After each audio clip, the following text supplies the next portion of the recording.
Attenzione al batterio killer. L'Ulsotto dirama un vademecum per tutti i medici di base per far fronte alle infezioni causate dal batterio chimera.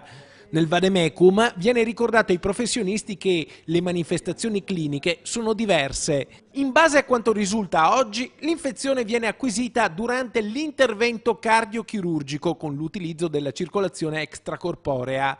Così viene chiesto ai medici di verificare nei loro pazienti eventuali sintomi dell'infezione, segnalando i casi sospetti, scrivendo a un apposito indirizzo di posta elettronica dell'azienda sociosanitaria per una presa diretta in carico da parte dell'ULSS. Intanto, mentre il Ministero della Salute approfondisce date e dati, spuntano nuovi casi da tutta Italia.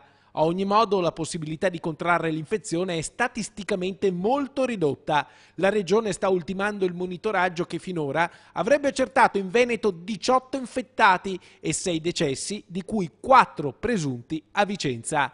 In tutto il mondo i morti sarebbero 185, di cui 10 in Italia.